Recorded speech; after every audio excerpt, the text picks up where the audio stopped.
Before entering the OT complex, change the slippers or wear the shoe cover. Wear a head cap which should cover both the ear as well as all the hair. Then wear a face mask. The nose clip of the face mask should be on the nose brim. Tie the upper strings at the back of the head and lower strings at the back of the neck. Then open the initial two layers of the gown pack.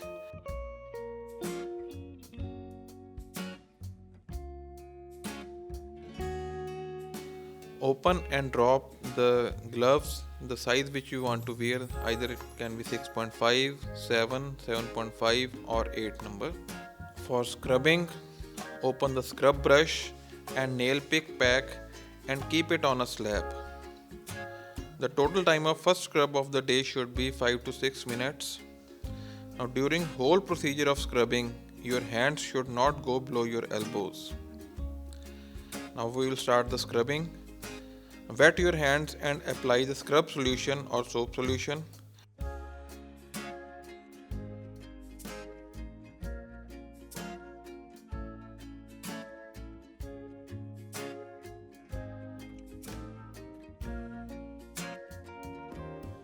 Clean all the nails one by one with the nail pick.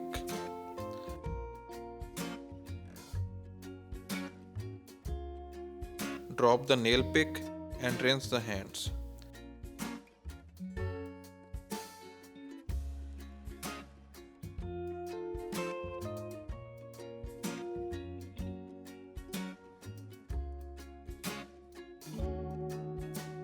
Now pick the scrub brush. It has two sides, one has a foam and the other has bristle sides.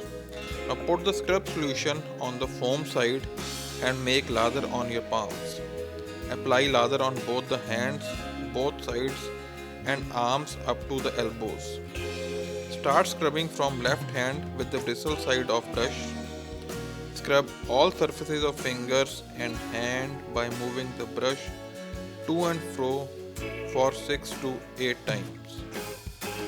Special care should be taken for finger webs and nail tops. Similarly, scrub the other hand. If required, we can take more scrub solution or water in between on the brush. Scrub forearm of left and right side, all four surfaces for 6 to 8 times. Scrub the caudal part of the arms one by one up to the elbow.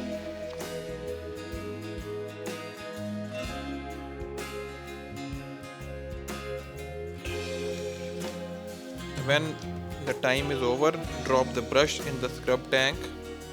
Rinse hands up to elbow by letting the water flow from elbow and down.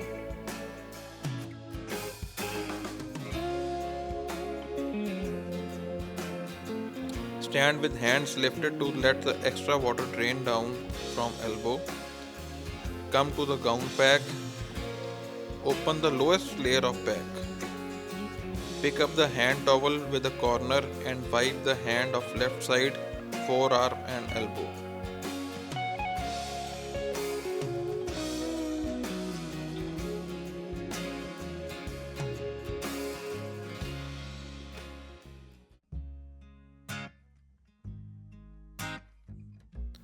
If there are two towels in the pack, pick the second towel and wipe the right hand with the second towel.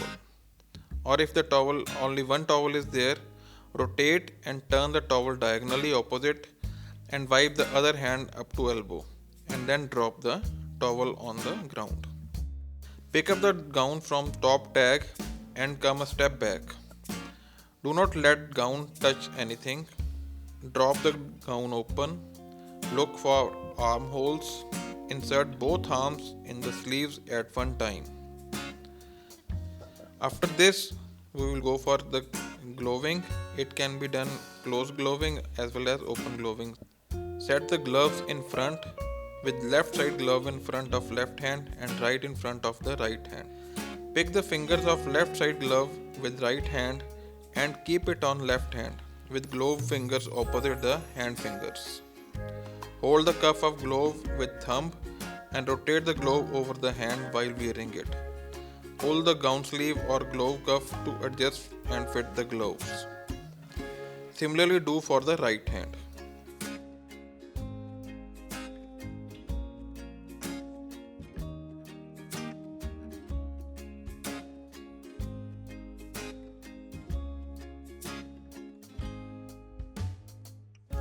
In the whole procedure, the bare hand should not be visible.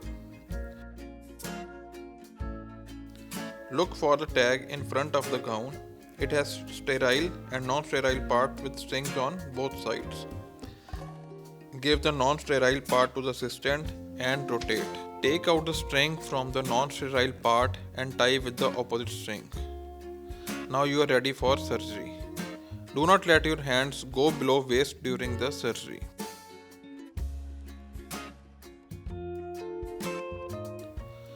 Now if you want to change the gloves during surgery, so assistant will hold the cuff of gown and gloves and will pull the gloves out of the hand.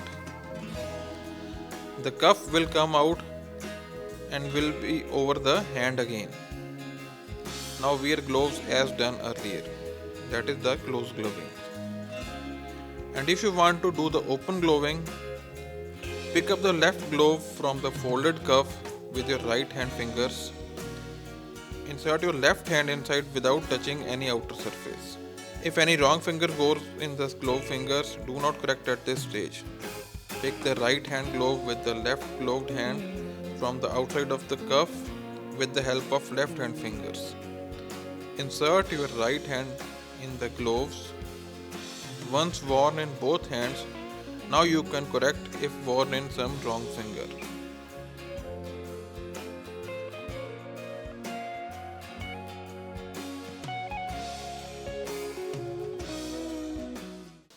Single hand knot. This is applied where both hands cannot be reached up to the suturing site. It is applied without the help of instruments. The long thread is held straight by the right hand. Hold the short thread between the thumb and the first finger of the left hand. Bring the long thread close to the extended index finger.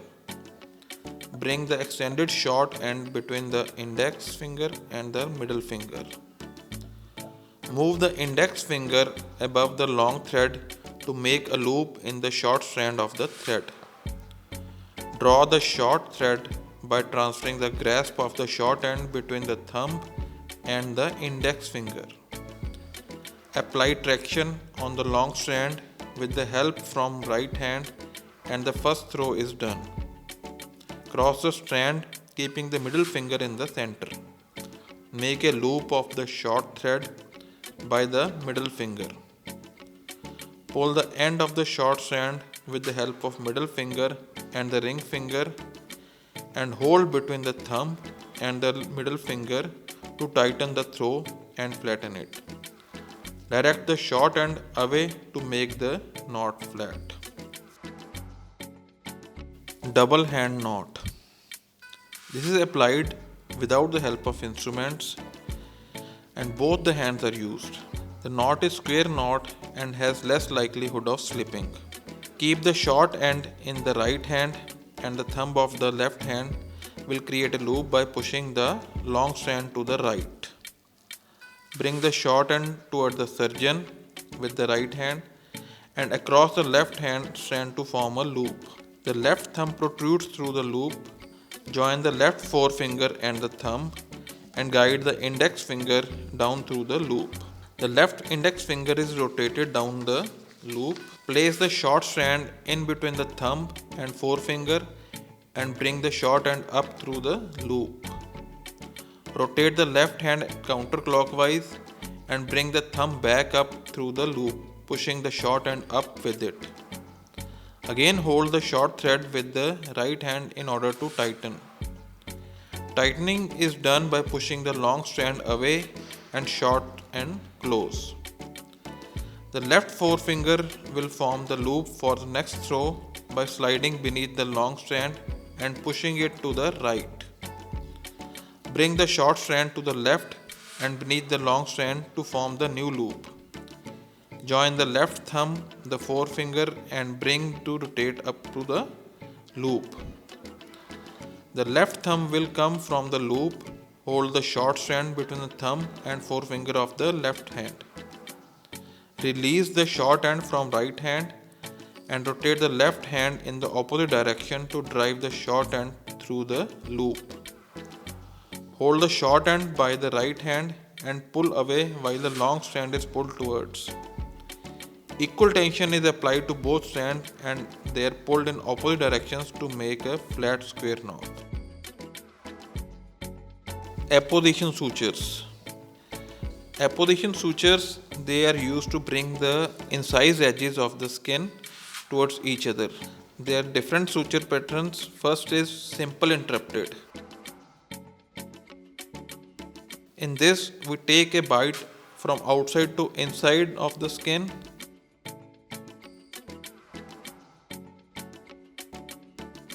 On one side and from inside to outside of the skin on the other side. Then we pull the thread and apply knot and then cut the threads.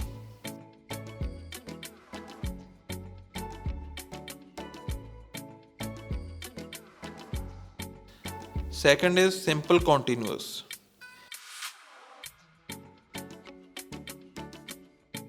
In this, we take a bite outside to inside of the skin on one side and from inside to outside of the skin on the other side.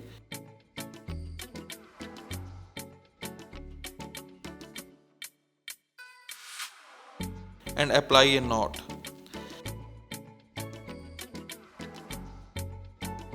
Then keep applying the further sutures throughout the incision line in similar fashion.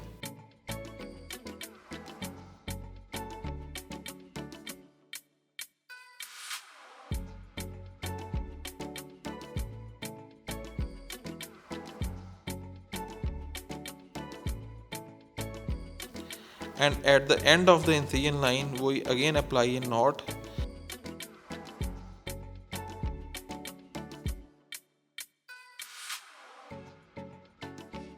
Then cut the suture material.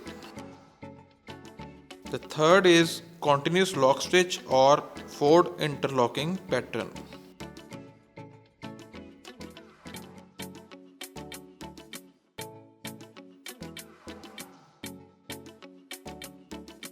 In this, we take a bite from outside to inside on one side and inside to outside on the other side.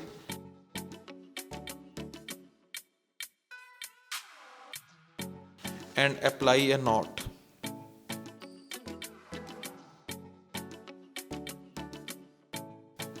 Then keep applying further sutures throughout the incision line in the similar fashion, but every time the thread and needle is passed from the loop of the thread itself, and then we pull the loop.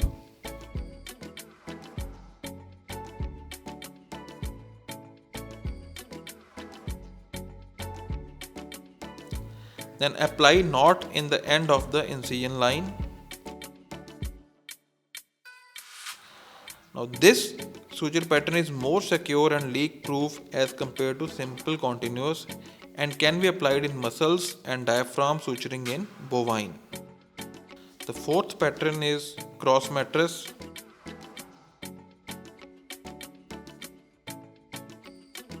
In this, we take a bite from outside to inside on one side and inside to outside on the other side.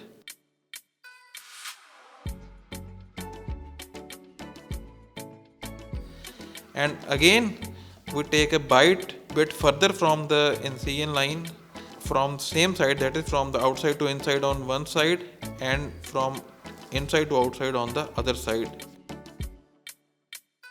And then we apply the knot. This is mostly applied on the skin and is a tension suture.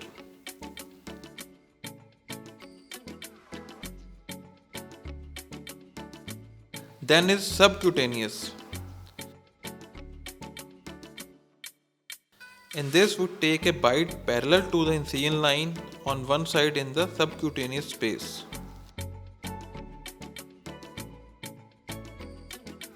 Similarly, we take a bite on the other side of the incision line, then we apply a knot.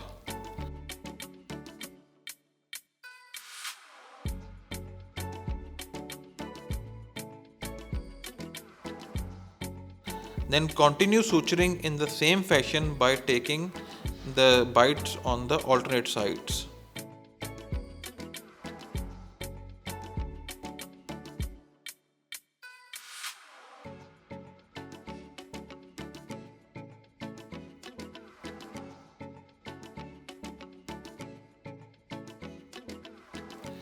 At the end of the incision line, take the last bite as back bite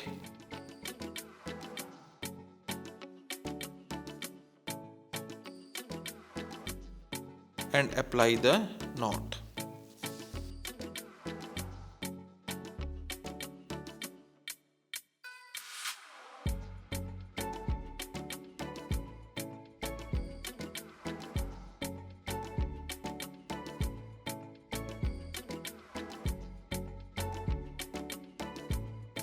Inversion sutures. So these sutures are usually used in the hollow organs where we have to invert the edges of the incision line. So first is the Cushing sutures. So these are used in hollow contaminated organs to keep the infected side inverted, like in case of stomach or rumen. It is a continuous pattern suture. In this we take a bite farther from the incision line and towards the closer side of the incision line, and on the other side of the incision line we take the bite from the closer side to the farther side, and then we apply the knot. We have to take care that in this pattern we are not to involve the mucosa of the organ. So then we take the bite from near the knot side to the away side, keeping the needle parallel to the incision line. So we will keep on taking the bites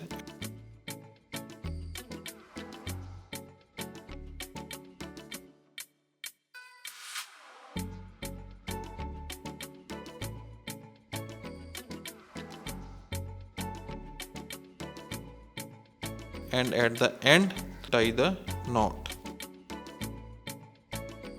The other suture pattern is Lambert sutures. The first bite is taken farther from the incision line towards the incision line, and then on the other side of the incision line we take the bite from nearer to the incision line and go away from the incision line, and then we will apply the knot.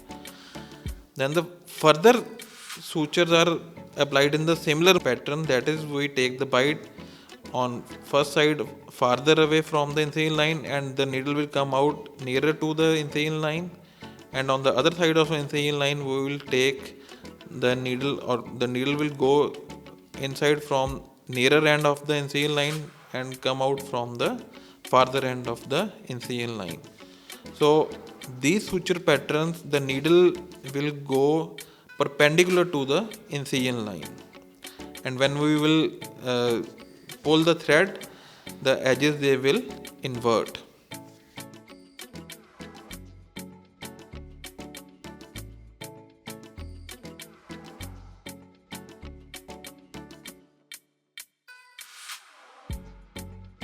And at the end tie the knot.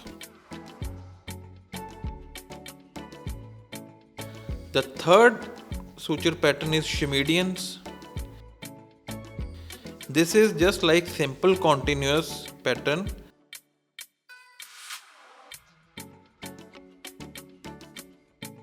In this, bite is always taken from inside of the organ and it will come out from the outside of the part, and all the bites they are taken from inside and they will come out from outside.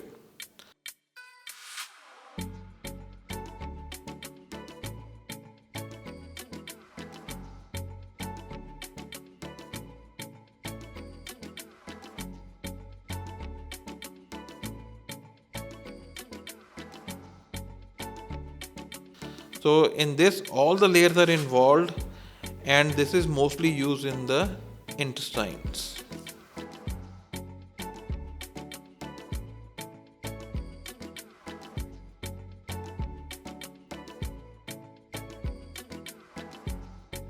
The next pattern is eversion sutures. In this pattern, when we will pull the thread or when we will apply the sutures, the edges of the skin or the organ, they will protrude out or they will evert out. So the first pattern is horizontal mattress. In this pattern, edges they get everted, and it is a type of tension relaxation suture. Take a bite from outside to inside on one side of the suture line, and from inside to outside on the other side.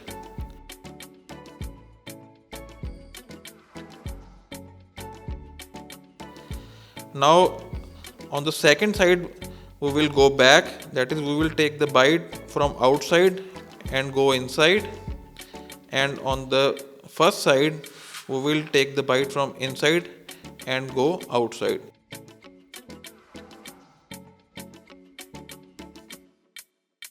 And then we will apply the knot on the first side only. This is mostly applied on loose skin. The suture line is parallel to the incision line. Vertical mattress. In this, the first bite is taken perpendicular to incision line and is taken near to the incision line, and the bite on the other side, it will be taken from inside to outside and it will come near to the incision line. Again, a bite is taken farther from second bite on the same side, from outer side of the skin to inner side in a single plane, and it will come out from the first side away from the first bite taken inside to outside, so that both the edges of the threads they will be on the same side of the incision line. The knot is applied a little tight so that the edges they evert out. The suture line is perpendicular to the incision line and it is applied where the edges are loose. Vest over pant suture pattern. This is applied in hernia repair, also known as overlapping sutures. It is an interpreted pattern and is applied in U shape. The first bite is taken on one side of the incision line. It is taken perpendicular to the suture line. On the other side, the bite is taken parallel to the suture line, and again the third bite is taken on the first side of the suture line and it is taken from inside to outside, and both the threads they will come out on the same side of the suture line.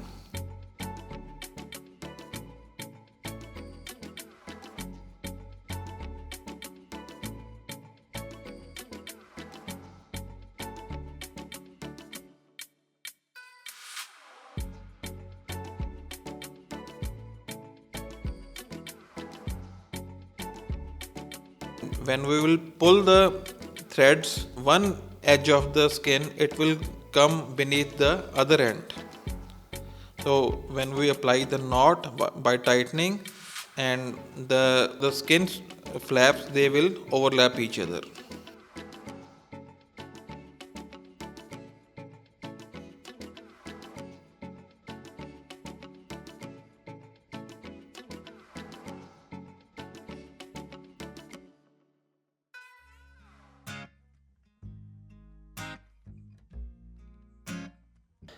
In small animals, Boyle's apparatus is used for maintenance of anesthesia. So maintenance in small animal anesthesia is usually done under inhalant anesthetics. So if we know about the working of the apparatus, then we can easily operate Boyle's apparatus. So Boyle's apparatus has basically 4 components. The first component is high pressure component.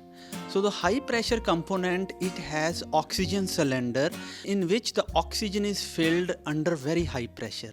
So the pressure in oxygen cylinder is approximately 1500 to 2200 psi. Color of oxygen cylinder is white, or the shoulders of the cylinder is white. So the oxygen under this high pressure can't be delivered to the Boyle's apparatus. So there are regulators are there which are on the top of oxygen cylinder. So they regulate the pressure of oxygen and decreases the pressure of oxygen to 50 psi. And this 50 psi of oxygen will be going or delivered to low pressure component of the machine. First part of the low pressure component is oxygen flow meter.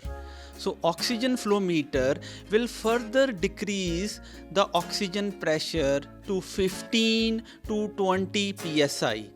So the oxygen flow meter setting or the level of bobbin inside the oxygen flow meter, that will depend upon the type of breathing circuit we are using and the body weight of the animal. So whatever the level of oxygen flow meter we are maintaining, that accordingly that much amount of oxygen in 1 minute will be going to the second part of low pressure component, vaporizer. This vaporizer that holds the anesthetic gas. So the anesthetic agent is in the liquid form in vaporizer and is get converted into vapors. These vapors will be mixed with incoming oxygen and then it will enter into the third component, which is the breathing component. So setting of the vaporizer, that will depend upon the Mach value. Mach value means minimum alveolar concentration. Each and every gas has different Mach value. So the one particular anesthetic vapors can't be used in other vaporizer. So these vaporizers, they are very precision type vaporizer. Vaporizer out of the circle is being used nowadays when the mixture of oxygen and anesthetic vapors will enter into the third component, which is the breathing component. And the breathing component has different parts. The main part, they are unidirectional valves. The unidirectional valves, they will direct the flow of anesthetic vapors and oxygen in one direction only. So attached with the unidirectional valve will be the inlet and outlet pipe or inspirational and or expirational pipes. So oxygen and anesthetic vapors, they will enter into the inspiration side of anesthetic machine and will be going to animal. Animal will inhale oxygen and anesthetic vapors and will exhale carbon dioxide, unutilized oxygen and unutilized anesthetic vapors. So depending upon the type of breathing circuit you are using, the flow rate of oxygen that also varies. So if you are using high flow rate, that is around 150 to 200 ml per kg per minute, the circuit will be non-rebreathing. But if you are using 40 to 60 ml per kg per minute oxygen flow meter setting, then it will be partial rebreathing. And if you are using oxygen flow rate equal to the minute tidal volume, then that is equal to 10 to 20 ml per kg per minute, then it becomes total rebreathing. So if you are using non-rebreathing, whatever the animal is exhaling, carbon dioxide, unutilized oxygen and unutilized anesthetic vapor, they will automatically enter into the squeezing system. And through this squeezing system, whole of the exhaled gases will go out through the squeezing pipe. But if we are using partial rebreathing, then the part of the exhaled gases will go into the squeezing system and part will enter into soda lime canister. So soda lime canister is another part of breathing component. So whatever the gases they enter into the soda lime canister, carbon dioxide will be absorbed out of these exhaled gases, and the unutilized oxygen and anesthetic vapors will enter into rebreathing bag or reservoir bag. The size of rebreathing bag, that depends upon the size of the animal giving anesthesia. So normal the size that varies from 5 to 6 times minute tidal volume of the animal. From there, if you are using partial rebreathing and non-rebreathing, so the exhaled gases will enter into the squanging system, which is the fourth component of the machine. Squanging system is basically pressure relieving system of the machine. If this system is remain in closed position, then the pressure will build up, and that can be fatal for the animal. The pop-off valve of the squanging system should always remain open. Only few conditions are there in which the pop-off valve can be closed. So that is when we give positive pressure ventilation in case of transient apnea in animals, or when we perform leak test in order to find out the place where the leakage of the gases is going on.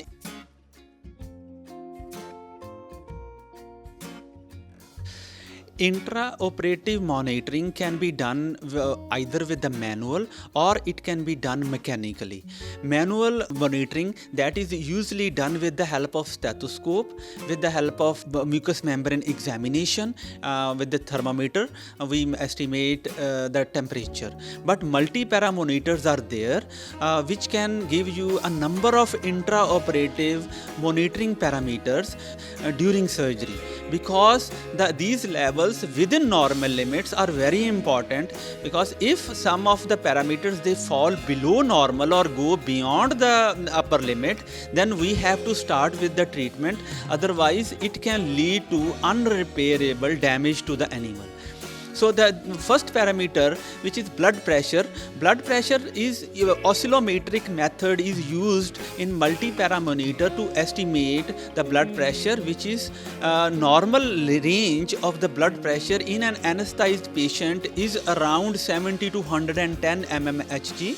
And if the blood pressure falls below 60, then we call it as a hypotension. Then we have to start with the remedies so that it should come back to the normal.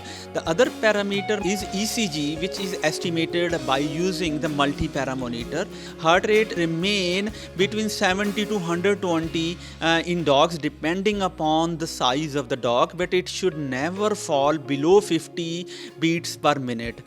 Then another parameter, SpO2, this is called saturation of hemoglobin with oxygen in blood, and it varies between 95 to 100%. And if the values falls below 90%, then we should start with positive pressure ventilation. Then another very important parameter is capnography. So capnograph, the pressure of carbon dioxide in gases. So normal level is 35 to 45 in awake animal, but in anesthetized patients 40 to 50 mmHg is considered to be normal. But if the value goes more than 55 mmHg, then we should see why the value is going up, because there are number of conditions in which carbon dioxide level can go up. The main is exhausted soda lime canister and collapsed alveoli can lead to, so positive pressure ventilation will bring back EtCO2 value to normal limits.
lateral view of the skull is taken to evaluate mandible, maxilla, nasal bone, nasal passage, frontal sinus, frontal bone, cranium, and to evaluate the tooth root abscess. The animal is positioned in the desired lateral recumbency with the area of interest towards the table or the cassette. To get a true lateral view, a small radiolucent wedge is placed under the rostral portion of the skull such that the nose is slightly elevated from the table and the X-ray beam should traverse through one ear and exit through the other. Collimator light is switched on and the collimation is done by adjusting the collimator. The caudal boundary should extend 4 fingers beyond the base of skull. The cranial boundary should extend 4 fingers beyond the tip of nose. The dorsal boundary should extend 4 fingers beyond the dorsal part of the cranium. The ventral boundary should extend 4 fingers beyond ventral margin of the rami of the mandible. The tube head may be tilted 15 to 30 degree to get an oblique view to evaluate the temporomandibular joints and both rami of mandible separately. Ventrodorsal view of the skull is taken to evaluate the nasal passage, nasal septum, zygomatic arch, teeth, tympanic bullae, and external ear canals. The animal is positioned in dorsal recumbency and the skull is positioned such that the dorsum of the skull falls flat on the table. Collimation is done such that the beam is centered at the level of caudal zygomatic arch or at the level just caudal to the eyes or between the two eyes. The cranial border of the collimated area should extend 4 fingers beyond the tip of the nose. The caudal border should extend 4 fingers beyond the base of the skull. The lateral borders should extend 4 fingers beyond the lateral margins of the skull on either side. For open mouth VD view, we have to put the animal in dorsal recumbency. This view is done to evaluate the nasal passage and the nasal septum. This view requires the animal to be anesthetized. The animal is placed in dorsal recumbency. The mouth of the animal is opened with cotton tape holding maxilla and mandible apart. The maxilla is pressed towards the table and the mandible along with the endotracheal tube is moved away from the X-ray beam. The X-ray tube is angled at 15 to 20 degrees such that the X-ray beam should pass through the hard palate or the floor of the maxilla. The crosshair of the collimator is centered at proximal third of the maxilla. Collimation is done similar to the ventrodorsal view as described earlier. The rostrocaudal or the basilar view is taken to evaluate the tympanic bulla in cases of otitis media. This is a classical view to evaluate the tympanic bulla. In this view, the animal is positioned in dorsal recumbency with the nose pointing upwards. The mandible and maxilla are then spread apart using cotton tape and the tube is positioned such that the X-ray beam enters the throat and passes through the base of the skull.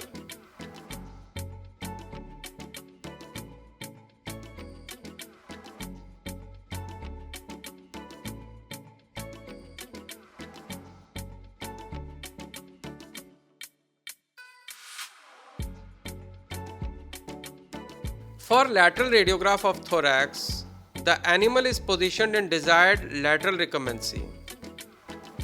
A right lateral recumbency is suitable for evaluating the left lung lobes and left lateral recumbency is suitable for evaluating the right lung lobes. The forelimbs are stretched cranially and the hind limbs are stretched caudally to get a good view. Positioners like sandbags or tie downs may be used to keep the animal in desired position. Manual restraint may be done in unsedated dogs. The beam is centered over the heart just behind the scapula and 1/3 of the way up from the sternum. The cranial boundary of the collimated area should extend till the thoracic inlet. The caudal boundary should extend till the level of last rib. The dorsal and ventral boundary should extend about 4 fingers beyond the dorsal and ventral body wall respectively. Attempt should be made to take radiographs in inspiration, although it may not always be possible to do so. The ventrodorsal or dorsoventral view of the thorax is taken by positioning the animal in dorsal recumbency for ventrodorsal view, as shown here. For a dorsoventral view, the animal can be placed in ventral or sternal recumbency. The animal is positioned such that the ribs and the sternebrae should be in line and superimpose each other on the resultant radiograph. Collimation is made such that cranial boundary of the collimated area should extend till thoracic inlet. The caudal boundary should extend till the last rib. Lateral boundaries extend about 4 fingers beyond lateral margins of the chest. A DV view is suitable for evaluating heart and the caudal pulmonary vessels, while VD view is suitable for evaluating the lungs.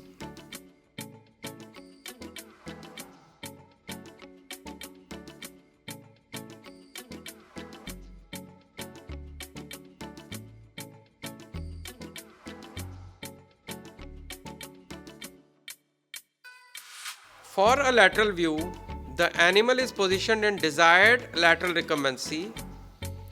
The forelimbs are stretched cranially and the hind limbs are stretched caudally. Positioners like sandbags may be used to keep the animal in desired position. The beam is centered at the 13th or the last rib.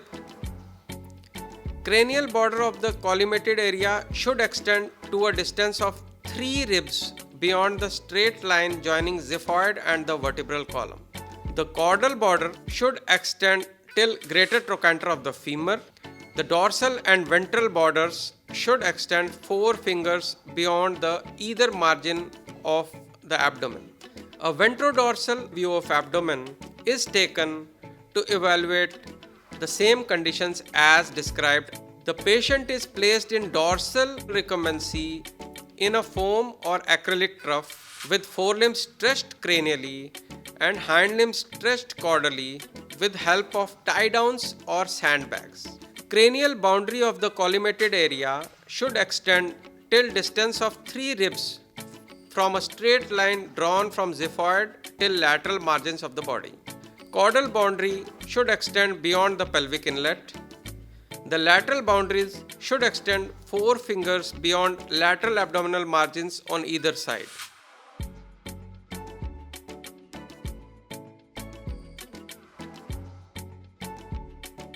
For the ventrodorsal radiograph of pelvis, the dog is positioned in dorsal recumbency in an acrylic trough or a foam trough. The dog should be positioned in a perfectly dorsal position and care should be taken to avoid any obliquity. Manual restraint is required to achieve a good positioning for this view. The femur should be kept parallel to each other and rotated slightly medially to get the correct positioning. Once good positioning is achieved, the collimation should be done such that the cranial border of the collimated area should extend 4 fingers beyond the crest of the ilium. The caudal border should extend up to the stifle joint, centering between the coxofemoral joint. The lateral borders should extend 4 fingers beyond both the lateral body wall on either side.